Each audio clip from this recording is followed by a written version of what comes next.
Well, hello there, YouTube. Crazy birds carrying on, sending signals. I hear it going left and right, talking to each other. But anyway, welcome to Tuesday, the 6th of February. It's 40 degrees out here. Kind of like a mist, almost like a fog mist, but I think it's just a real light rain. I love the look of the mountains, the fog and stuff in the mountains. Just such a peaceful way to start the day. Now, if you have a motorcycle ride in mind, like yesterday, that's decidedly not a cool look. But anyway, I don't know. Feels great out here. Happy to be alive. All that kind of good jazz. And on that note, or sadder note, let's go. Let's go to work. All right, yo, come on along.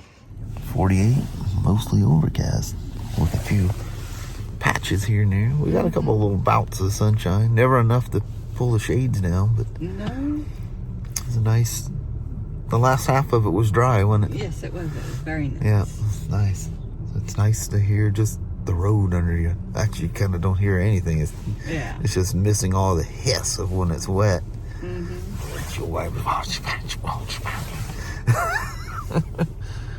Anyway, Mama, welcome to Tuesday. Yeah. Let's go in there and bust out a day out. Not a day off. Yeah. Day of work. Yeah.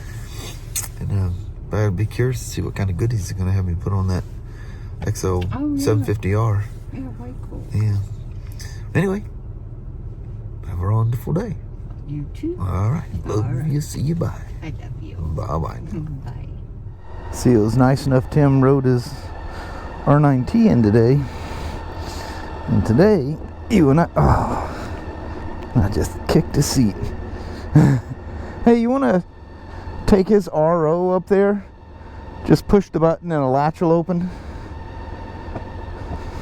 It's right underneath my hat there. You just got to close it and it doesn't, yeah. He's not our BMW guy, but he works up there. This is a 23 K1600 GTL.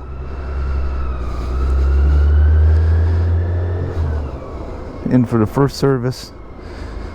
A bit ago, I don't even know if it was this year, he came in and said that the 15 that he traded in performed better than this, and I'm like, these are definitely runners, the newer ones here. They got more torque, horsepower, and all that kind of good jazz. And he goes, no, definitely not. Well, anyway, he come in today with, let's see if I can find the windshield. There we are. There's a little air flow through. So he comes in today, he goes, I was about to say, I said, well, you're in here for your first service, I'm going to reset all your adaptive values and everything and make this thing all kinds of happy. But he said at about around 420 miles, whatever the kind of holdback it seemed to have, it just didn't have the punch. And anyway, I think I talked to you guys about this before, but anyway, he said it just went away and it goes like a scalded dog, But I still reset, all the fuel-related adaptive values, reset the fly-by-wire throttle. It's kind of a not really a throttle body. Not really a throttle body sync because there's only one throttle body. But recalibrated all that, and anything to do with drivability got recalibrated, or the adaptive values got reset. So the typical thing, let it run for about 10-15 minutes. And which I did that on the bench because I was letting the oil get up to full temp to check my oil level. I was grandma with the grandchild there. She wasn't too interested in waving at a motorcycle. That's one of them outlaws,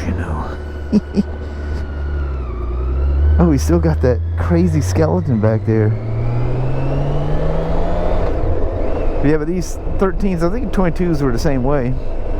Definitely the drivability is drastically improved. Not that I really found any problems with the other ones, but yeah, the little boost in torque and stuff like that is very welcome. It's not like they're lacking any torque or anything. Plus, it's got that, you know, magnificent, you know, cinema-like screen going on up front. Which, there's a mode you can have the maps going there that takes up the entire screen. It's wicked cool.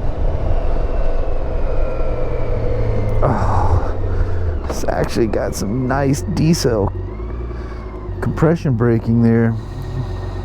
Here's that godforsaken van. You got to make sure of what you see coming, so you got enough lead time that something can't be hiding behind it.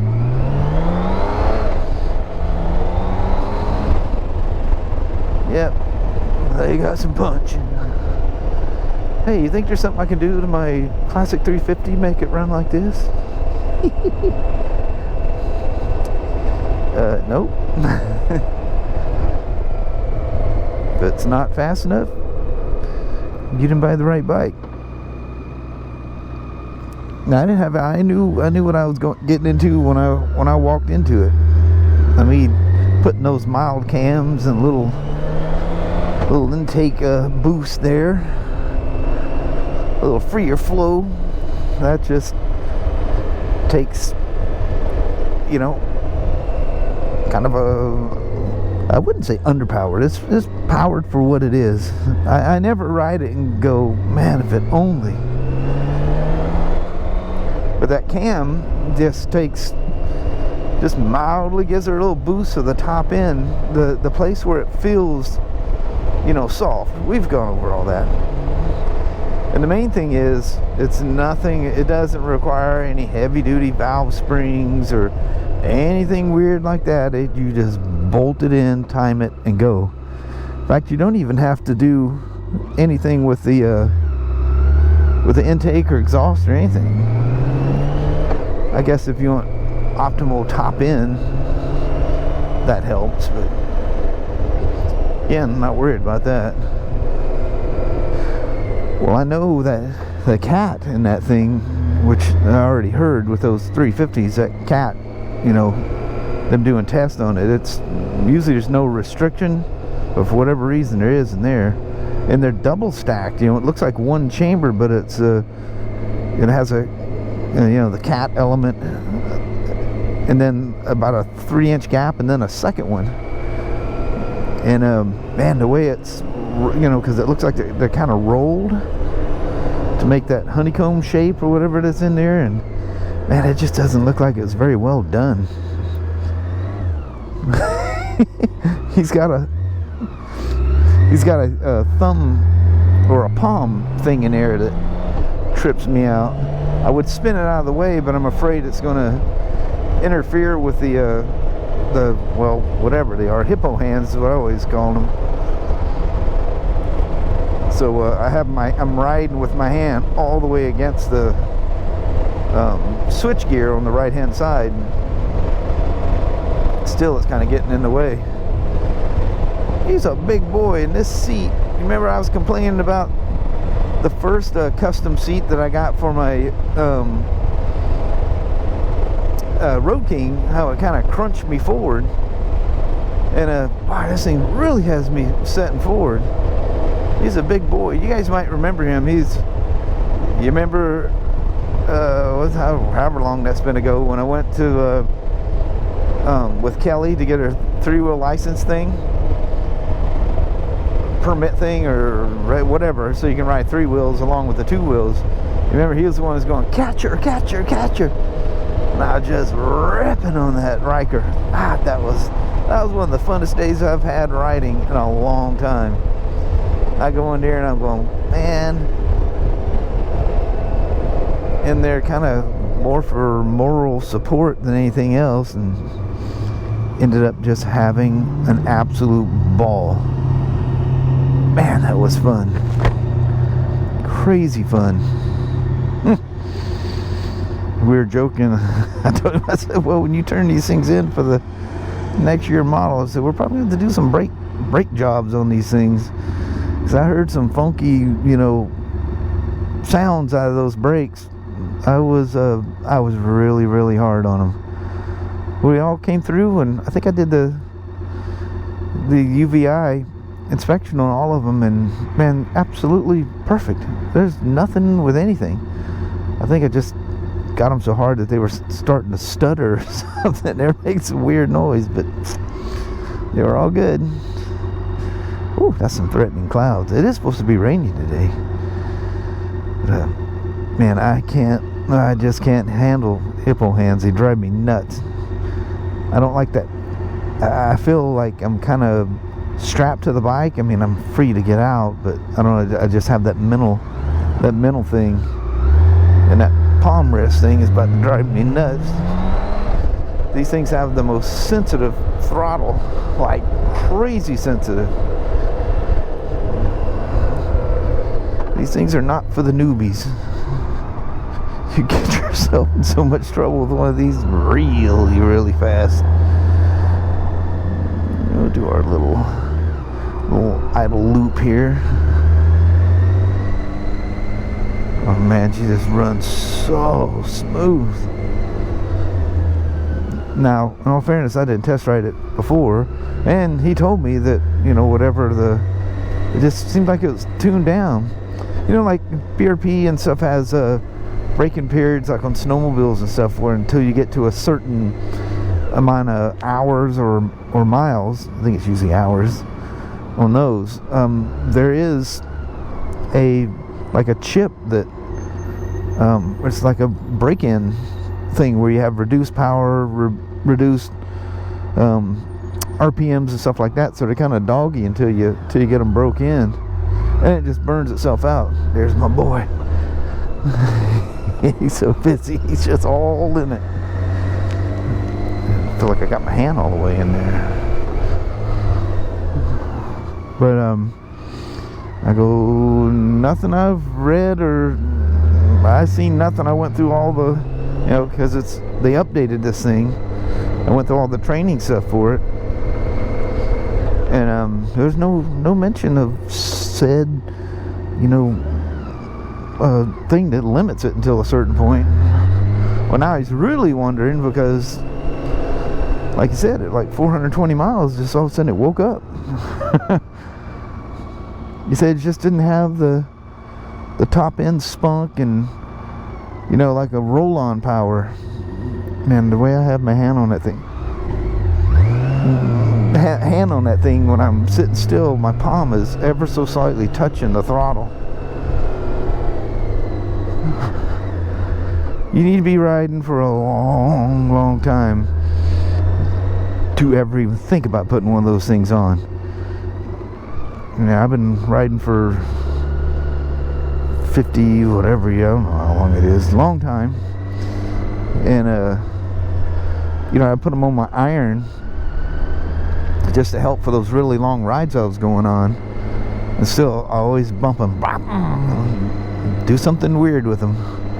You just can't get used to them. And I just, you know, my hand gets tired, I just hold on with my left hand. Don't ever do that, but that's what I do. You know, just get a long straightaway and just ride with my left hand down the road and let my right hand relax.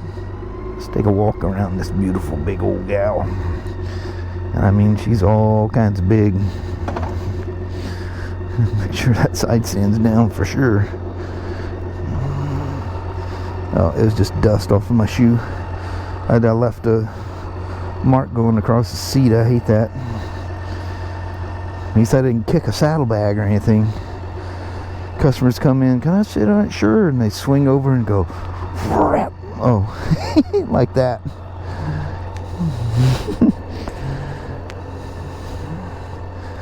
Kind of the same old thing. We thought they'd reinvent it when we heard that it didn't get discontinued, and it was going to come out for 24 and be updated. Here's the big old gal.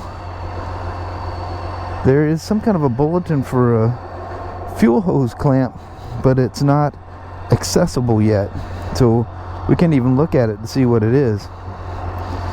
So if you have one of these, I imagine 22, 23, or maybe it's just 23, look out for that. Alright, Get you one last glance here. You know, I actually went up for something right quick. I don't know, it was an hour or so ago, and I seen him. Oh, remote key. I seen him up there.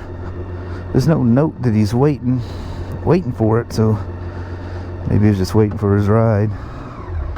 But he does the, you know, 2-wheel and 3-wheel training out there at the Clark County Fairground. Really cool guy.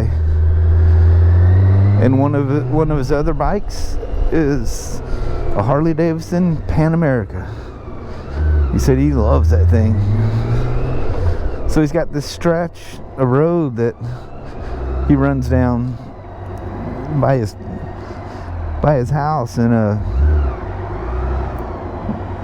he's got a ways before he comes up to a stop sign, so he does this little speed run. He lives out in the country or something somewhere, and I guess the Pan American, this thing, well, now kind of on par for this crazy speed run thing that he does. I go, really? He goes, oh man, yeah, Pan America is not slow. I go, well, I definitely, I've taken a few for a ride. One when they first came out, and yeah, they're nothing to joke about. What are we doing here? I don't think they're sure. There's confusion in the parking lot. Mass confusion. Let's see if I can get... Oh, there's not even a parking spot there. I'm just gonna land him up here by the door.